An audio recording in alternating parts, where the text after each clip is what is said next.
Bastidores, com Luiz Carlos Bernardes.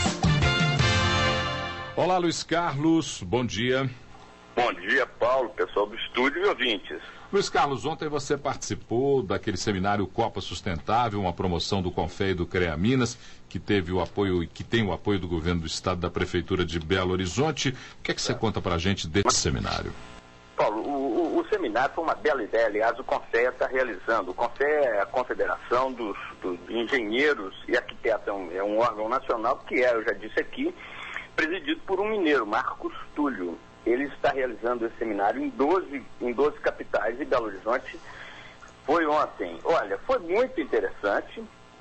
Na verdade, é para discutir planejamento para a Copa, para Confins, para os estádios. E também Marcos Túlio me deu uma entrevista dizendo o seguinte: se for necessário, o Confé e outras entidades da sociedade civil podem fazer parte de uma espécie de ouvidoria ou de auditoria em relação aos gastos da Copa, porque no PAN, eu já disse isso aqui, mas ele reafirmou, foram gastos 6 vezes mais do que o previsto em superfaturamento. Eu sempre gosto de falar dessa historinha do Maracanã, que me dói muito, mas enfim, Maracanã, a reforma 1 bi, e um novo Maracanã custaria 500 milhões. Aliás, a Dengue informa, eu consegui ontem descobrir o valor, o valor das obras então, aqui em Minas Gerais. Então revele, por favor. Mineirão 654 milhões. 654 milhões com 20 anos para pagamento. Independência mais uns 300 milhões. Não, 125 milhões por enquanto, né? Enfim, e Confins, o Terminal 2, 237 milhões. Já deu problema nessa licitação, nesse edital de licitação do Confins, que tinha um superfaturamento pesado anterior. Isso teria sido a dona Infraero, não sei. Enfim, e houve uma mesa também importante, chamada Jogo Limpo Dentro e Fora dos Gramados, com a participação de representantes do Instituto Etos, que é um instituto que discute transparência e ética.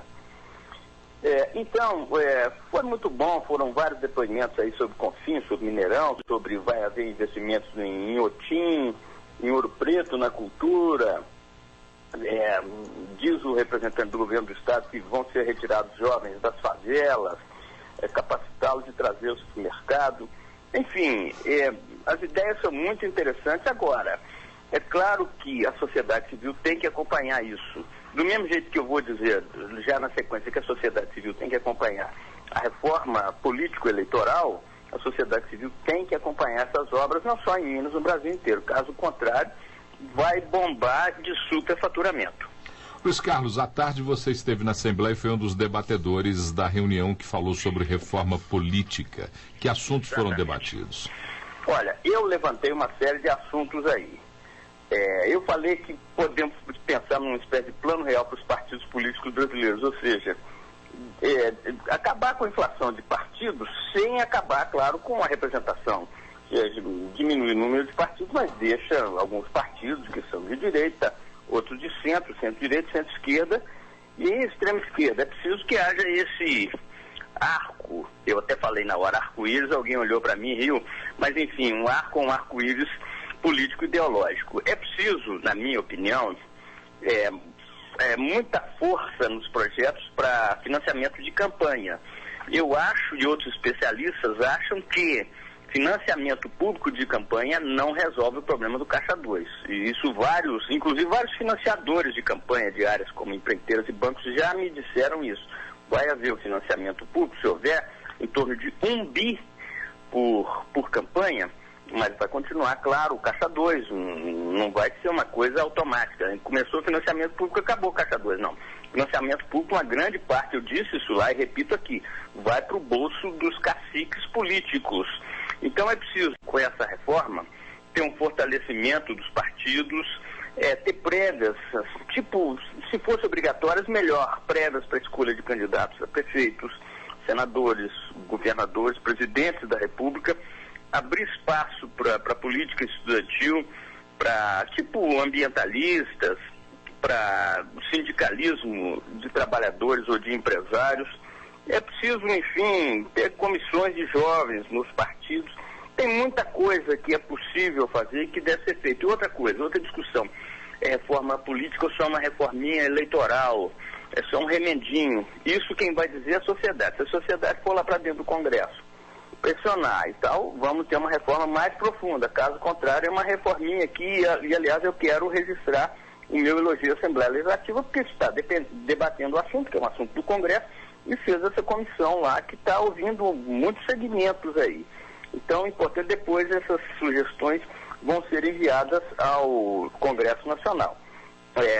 Eu até falei isso lá, que é preciso talvez ter duas etapas na reforma. Uma etapa agora e a outra etapa fiquem discutindo coisas mais profundas, tipo parlamentarismo. E se os partidos políticos não se fortalecerem, aliás, volta e meia, os jovens me perguntam, olha, no mundo de economia e política globalizada, as decisões econômicas são muito rápidas, as decisões políticas do legislativo ou decisões do judiciário também, vide ficha limpa, ou eles são contra a sociedade ou são muito lentas. Isso dá um desarranjo aí no ritmo da política, da justiça e no ritmo do mundo globalizado. E se os partidos políticos não se fortalecerem, nós podemos caminhar para o seguinte cenário, Paulo e ouvintes. A participação de entidades da sociedade civil, tipo CNBB, OAB, ONGs, centrais sindicais de empresários e de trabalhadores, participando das eleições inicialmente só para o legislativo. Tipo assim, eu já vi estudos nessa linha, ainda muito reservados. Tipo assim, você teria que ter uma entidade com 40 mil militantes, séria, para ter candidato a vereador, com 50 mil para ter, ou 60 mil para ter candidato a deputado, 70 ou 80 para ter candidato a senador.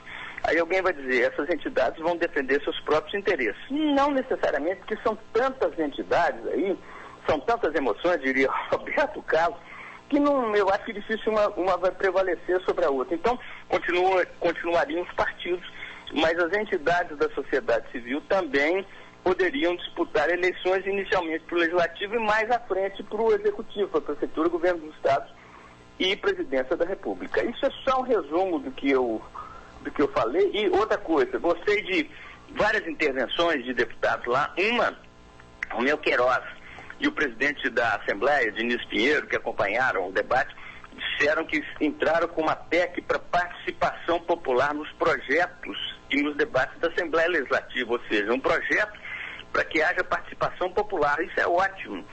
E André Quintão está defendendo um referendo após a reforma política para que haja uma confirmação pela sociedade.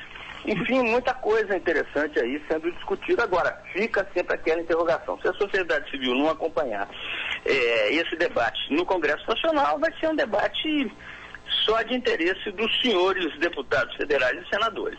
Luiz Carlos Bernardes, que fala conosco todas as manhãs aqui no Jornal Band News Minas, primeira edição, sobre os bastidores da política, que volta amanhã para conversar conosco aqui na Band News FM. Grande abraço, Luiz Carlos, até amanhã. Abraço, Paulo. Tudo de bom aí.